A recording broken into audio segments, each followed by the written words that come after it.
네, 국내 코로나19 신규 확진자가 사흘 연속 300명대를 유지했습니다. 하지만 곳곳에서 산발적 집단 감염이 잇따르고 있어 재확산 우려는 여전한 상황입니다. 정부는 확실한 안정세에 든 것으로 판단되면 설 연휴 전이라도 추가적인 방역 조치 완화를 검토하겠다는 입장인데요. 오늘 관련 내용 두 분과 짚어봅니다. 천은미 이대목동병원 호흡기내과 교수, 최진봉 성공회대 교수와 함께합니다. 어서 오세요. 안녕하세요. 네, 오늘의 상황부터 오늘 나온 수치부터 좀 들여다보고 현 추세를 짚겠습니다. 전날보다 31명 늘었고 사흘 연속 300명대를 유지하고 있습니다. 오늘까지의 상황을 좀 어떻게 진단을 해봐야 될까요? 네, 지속적으로 조금씩 감소하는 수치는 맞는 것 같습니다. 근데 조금 정체가 된 면은 있는데요. 조금 주말 효과가 아마 오늘까지는 조금 있을 것 같고 네. 내일부터 이번 주말까지 경과를 보면 확실한 감소세인지는 알 수가 있을 것 같습니다. 네. 그런데 걱정스러운 것은 지금 감염자들이 숨은 감염자가 상당히 많다는 이유가 우리가 숙식을 하는 곳, 뭐 병원이라든지 뭐 고시텔이라든지 이런 체육시설에 같이 숙박하는 이런 경우 숙식을 같이 하는 경우에 집단 감염이 지금 발생하고 있는데 네. 대부분이 병원 같은 경우는 우리가 확실하게 검사를 하고 입원을 하거나 보호자도 마찬가지 PCR 검사를 하거든요. 예. 근데 그러한 경우에 감염이 늘었다는 거는 우리가 증상이 없는 무증상 감염자에 의해서 지속적으로 전파가 유지가 되고 있다는 그런 상황이라고 생각이 듭니다. 예. 그렇다면은 설 연휴가 앞으로 다음 주잖아요. 예. 설 연휴 기간에 아무래도 이동이 있을 거고 그 이동 후에 이 확산세가 늘지 그거에 대한 걱정이 있고 이미 변이 바이러스가 국내에 들어와 있다는 증거는 없지만 이미 많이들 이제 검역에서 나오고 있지 않습니까? 네네. 그렇다면은 국내에도 없다는 보장은 없기 때문에 혹시라도 설 연휴 이후에 변이 바이러스까지 만일에 생긴다면 3월 개학을 앞두고 우리가 굉장히 좀 어렵고 힘든 그런 시기가 될 수도 있을 것 같습니다. 네.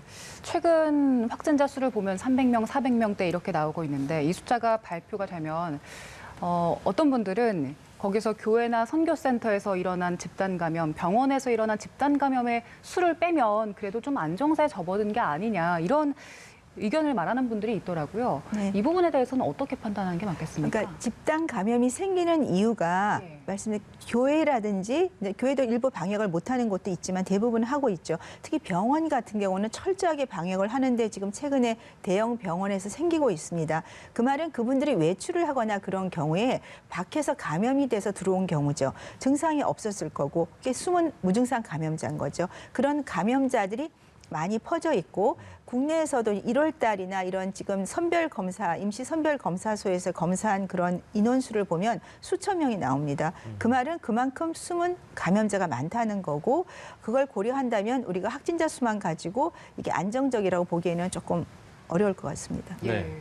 무증상, 아까 잠깐 언급해 주신 뭐 변이 바이러스 그리고 다음 주에 있을 설 연휴 아무튼 곳곳에 이제 변수들이 많이 남아 있는 그런 상황인데 감염 재생산 지수도 좀 살펴볼게요. 지금 뭐 물론 저희도 대략 뭐 모르겠습니다. 몇 주간 이 코로나19 얘기 나누면서 감소세라는 표현 뭐 많이들 하셨고 근데 감염 재생산 지수를 보면 2주 연속 상승을 했다는 거예요. 이거는 어떻게 봐야 될까요?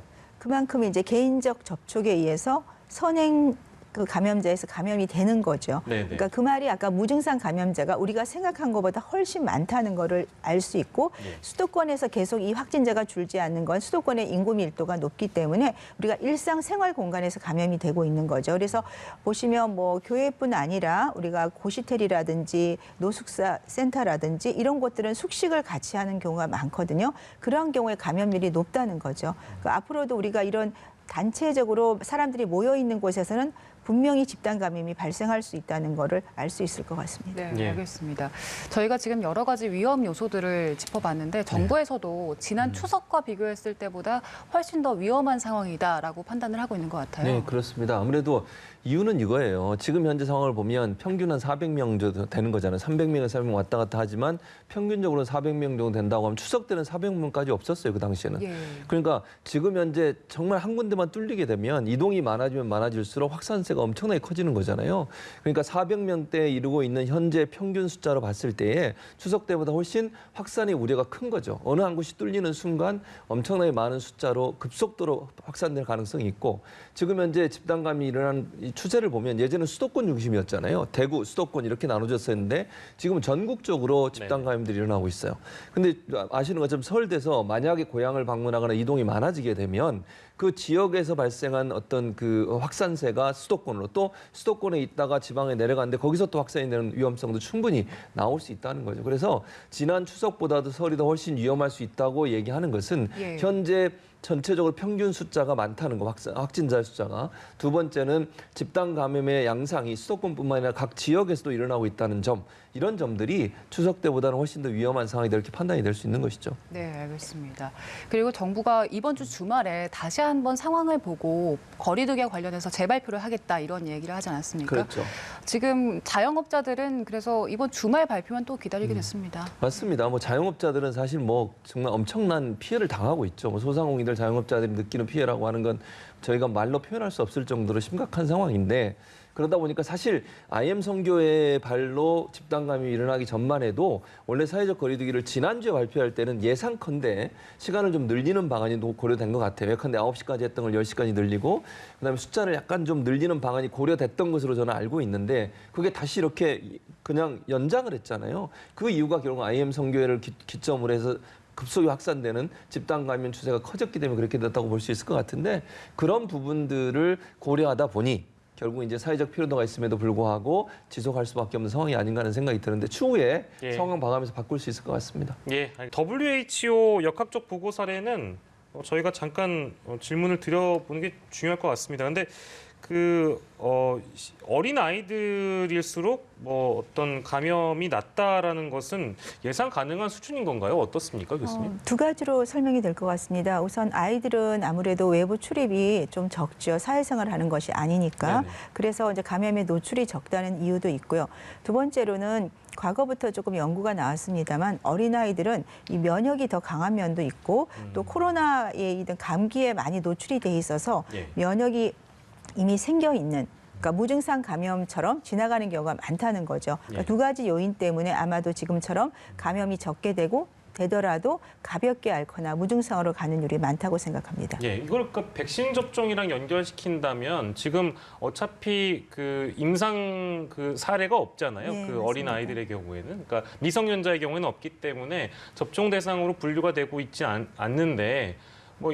지금 이 WHO의 보고를 근거로 본다면 어린 아이들의 경우에는 뭐 이런 그 말이 좀 위험하게 들릴 수도 있겠습니다만 접종 대상에서 조금 후순위로 밀려나도 괜찮을 것이다 이렇게 파악해도 되는 겁니까? 지금은 어차피 임상 연구가 없기 때문에 접종은 아마 후반기로 갈 것 같고요. 네네. 지금 사실 화이저나 모더나에서는 임상 시험을 하고 있습니다. 청소년을 대상으로. 그것이 아마 한 3분기 이내에 결과 나올 것 같고요. 그때가 되면 백신이 충분히 공급이 된다면 그때는 청소년들도 아이들도 접종을 할 수 있고 임산부인 경우에도 지금 임상 시험을 할 수는 없기 때문에 네. 하지만 동물 실험 결과라 이런 여러 가지를 보면 고위험군 임산부인 경우에는 백신을 중반기 이후에 태반을 통해서 이 항체가 아이에게 전달되기 때문에 예. 중반기 이후에 백신 접종을 권고를 하고 있습니다. 네, 그러니까 아이들과 관련해서도 아까 그 역학조사 분석 단장께서도 기저질환이 있는 아이들의 경우에는 위험할 수 있다는 그 가능성을 네. 그래서 언급을 한 것 같습니다. 맞습니다. 예, 알겠습니다.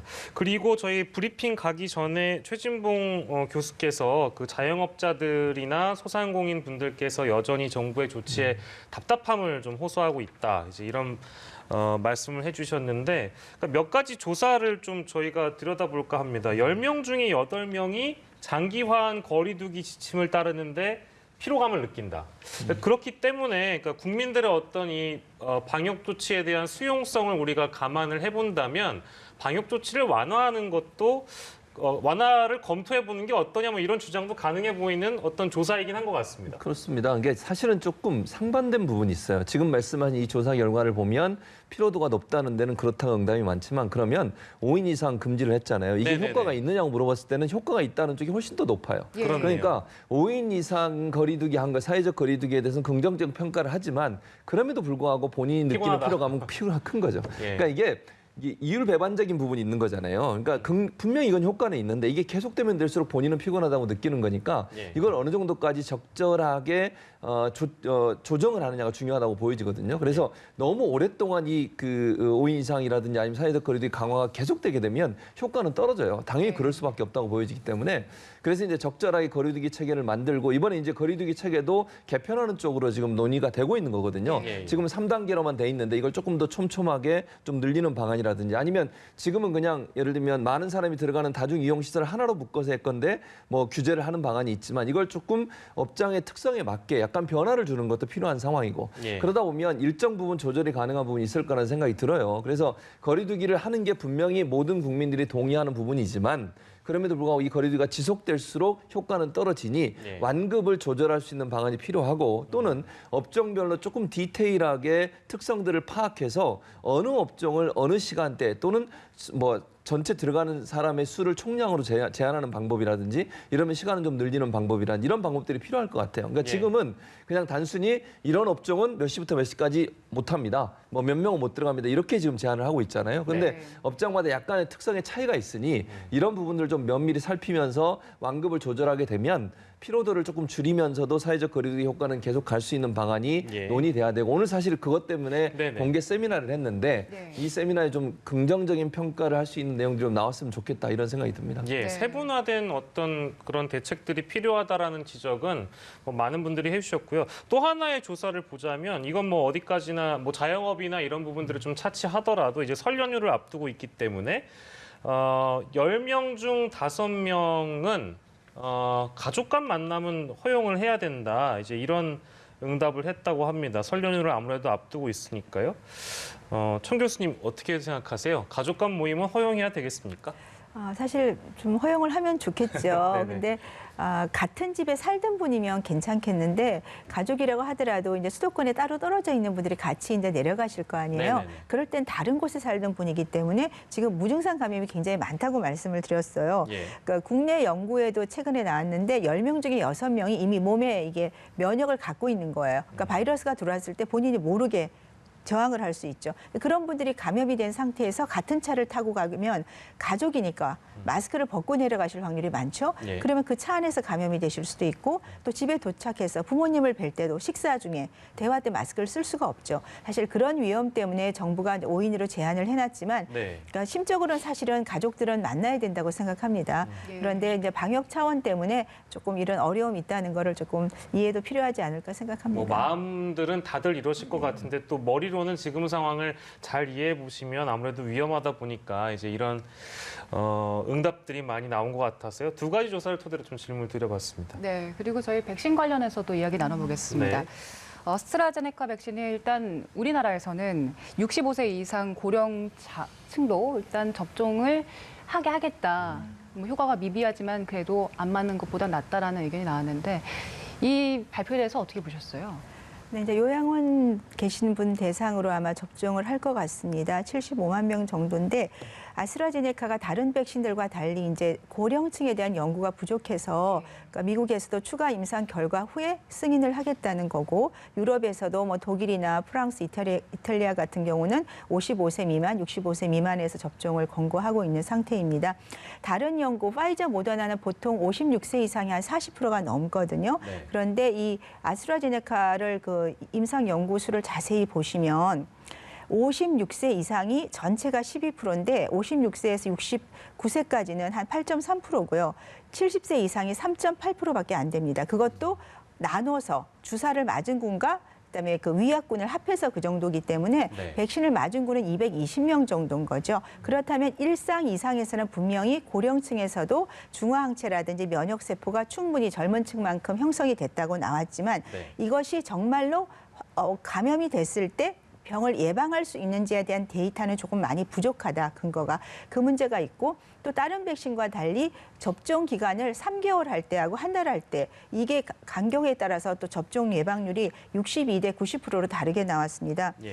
또 하나 말씀드리고 싶은 것은 저용량, 그러니까 2분의 1 용량 후에 표준 용량을 접종한 경우하고 표준 용량 2번을 접종했을 때 무증상자를 맞는 감염률이 너무 차이가 많아요. 58.9랑 3.8%가 나왔습니다. 그러니까 이렇게 아스트라제네카에서 조금 문제가 되는 고령층 문제도 있지만 용량과 간격에 따라서 우리가 어떤 걸 선택할지가 문제인데 지금 정부에서는 표준 용량을 4주에서 12주 간격으로 접종을 권고하고 있는데 그럼 4주에서 12주라고 하는 건 개인이 선택을 할 수 있는 건지 내가 4주에 접종을 할 수 있는 건지 12주에 할 수 있는 그거에 대한 것도 조금 더 발표가 돼야 될 것 같고 요양원, 요양병원에 계신 고령자를 중심으로 접종을 한다면 저는 보호자의 동의를 조금 받고 접종을 하는 것도 필요하다고 생각합니다. 네, 어제 발표에서는 일단 최종적인 접종 범위에 대해서는 나오지 않았는데 추가적으로 논의해서 발표를 하겠다고 했습니다. 여기에 대해서는 어떻게 예상하세요? 네, 아마 1차 지금 검증이었고 2차 이상 검증을 거쳐서 아마 결정을 할 것 같은데 지금 백신이 사실은 아스트라제네카 백신을 맞지 않으면 우리는 5월부터 접종이 가능할 수 있기 때문에 아마도 고령층을 중심으로 승인은 할 것 같지만 지금 말씀드린 그런 조심스럽게 접근을 해서 보호자 동의라든지 꼭 접종이 필요한 그런 분들에게 접종하는 것이 좋을 것 같습니다. 예. 그 백신 접종과 관련해서는 모의 훈련도 정부가 진행을 할 예정이고 그만큼 이제 이 단계를 뭔가 세분화해서 이제 준비를 해서 접종에 들어갈 텐데 뭐 백신 종류도 너무나 다양하고 아까 말씀하신 뭐 4주에서 12주 뭐 이런 간격들도 쉽지 않기 때문에 이게 뭐 이런 질문이 좀 우매하게 들릴 수 있겠습니다만 이 연습을 하거나 훈련을 한다는 건 뭐 얼마나 많이 좀 대비를 해야 되는 겁니까? 그렇다면? 접종이 2, 3회로는 안 될까요? 접종이 훈련이 아니라 이제 접종 센터에 대해서 우리가 모의 훈련을 하는 거겠죠. 근데 이 접종 센터의 모의 훈련은 사실은 일반 아스트라제네카보다는 RNA 백신처럼 그 아나필락시 쇼크 같은 게 올 수 있기 때문에 그리고 거리두기를 해야지만 우리가 또 감염자가 접종을 하러 오는 경우도 있거든요. 그런 걸 예방하기 위한 그런 이제 모의 훈련을 하는 거로 생각이 듭니다. 그리고 일반 아스트라제네카나 얀센 같은 경우는 실온 보관이 가능하기 때문에 일반적인 위탁 의료기관에서 접종이 가능하게 되어 있습니다. 네, 이제 백신별로 다르다는 말씀 중에는 우리가 흔히 얘기하는 얀센이나 아스트라제네카는 독감 백신과 접종 방법이 크게 다르지 않기 때문에 똑같습니다. 물론 그 그때도 훈련은 아니군요. 그러니까. 네, 그렇죠. 그러니까 그 훈련도 조금 들어가긴 해야죠. 왜냐하면 일반 독감 백신은 우리가 관계가 없지만 이 코로나는 누군가가 확진자가 같이 올 수 있으니까 그런 거에 대한 거리두기라든지 예진이라든지 접종 또 우리가 모르는 또 부작용이 있을 수 있죠. 아스트라나 얀센은 아직 접종을 해보질 않은 백신이기 때문에 그런 거에 대한 일반적인 기본적인 훈련은 필요할 것 같습니다. 네, 알겠습니다. 그리고 지금 광주 상황을 좀 짚어보면요. 교회에서 집단 감염이 계속해서 지금도 유지가 되고 있고 또 성인 오락실에서도 집단 감염이 발생했습니다. 광주시에서는 일단 교회에 대해서는 모든 교회가 비대면 예배를 해라 이렇게 명령을 내린 상태인데 일각에서는 이런 지적도 있습니다. 2단계가 아니라 2.5단계로 수칙을 올려야 된다.